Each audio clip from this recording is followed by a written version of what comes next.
Assalamualaikum warahmatullahi wabarakatuh. Perkenalkan, nama saya Afifah Herlinsyah Widiati, NIM 181221008, jurusan Bimbingan dan Konseling Islam UIN Surakarta. Baik, di sini saya akan memaparkan materi terkait pemahaman diri bagi siswa SMA. Yang pertama yaitu pengertian pemahaman diri.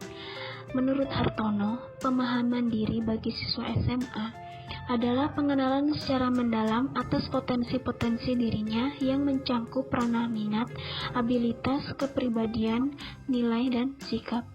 Yang mana pengenalan siswa atas keunggulannya dan pengenalan siswa atas kekurangannya sendiri.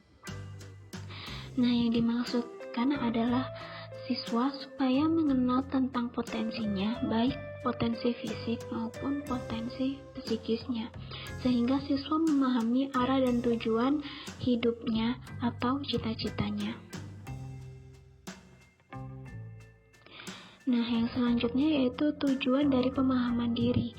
Tujuan dari pemahaman diri ini ada 3, yaitu yang pertama, memiliki peluang yang besar dalam meraih cita-cita daripada siswa yang belum mengenal dengan baik akan diri mereka sendiri.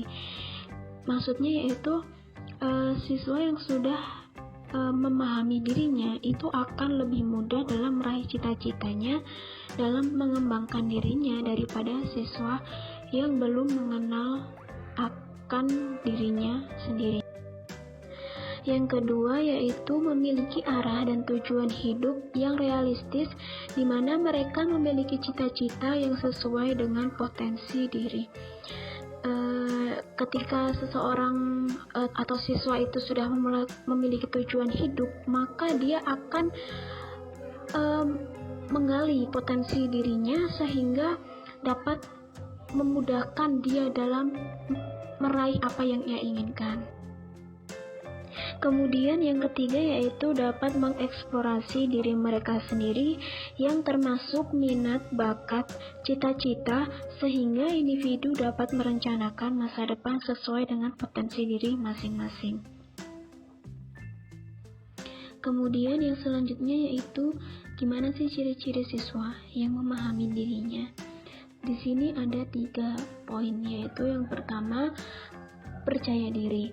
Nah, percaya diri yaitu suatu keyakinan seseorang terhadap segala aspek kelebihan yang dimilikinya, dan keyakinan tersebut membuatnya merasa mampu untuk bisa menggapai berbagai tujuan di dalam hidupnya.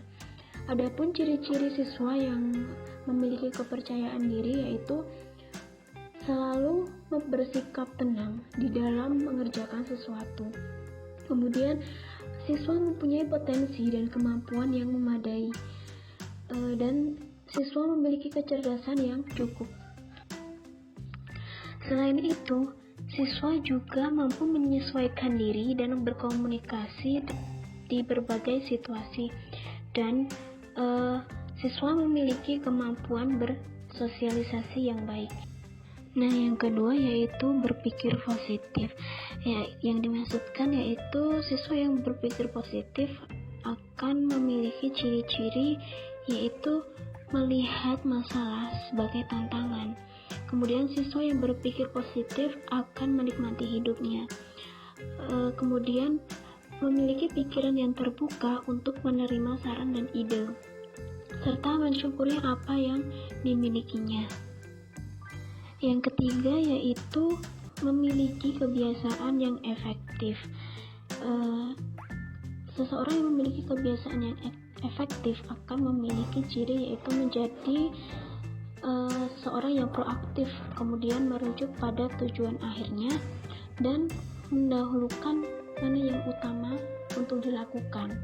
Dan seseorang akan melakukan evaluasi setiap ia melakukan sesuatu.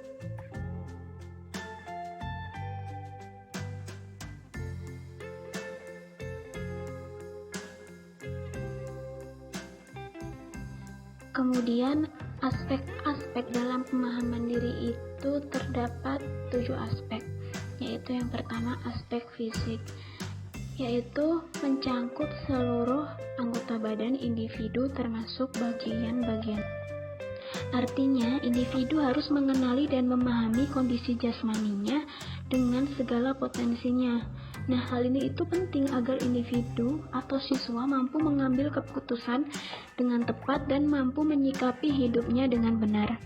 Yang kedua yaitu adalah aspek psikis, yaitu sesuatu yang berhubungan dengan kondisi kejiwaan individu, yaitu bagaimana kecerdasannya, bagaimana emosinya siswa tersebut, sehingga siswa mampu menyikapi pilihan-pilihan karir dan masa depannya, dan juga mampu menempatkan dirinya dalam berhubungan dengan orang lain.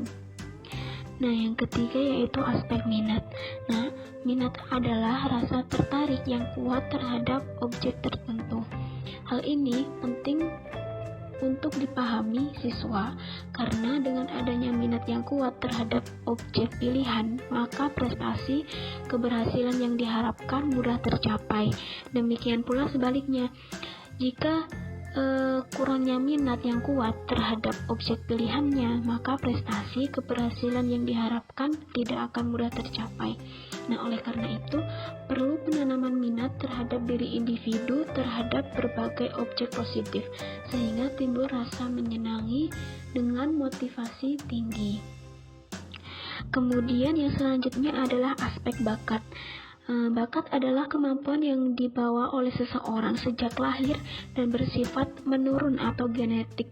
Nah, pentingnya individu dalam memahami bakat ini adalah agar siswa mampu mengembangkan dirinya secara optimal, sehingga bakat akan cepat berkembang dengan baik apabila ditunjang dengan sarana dan prasarana.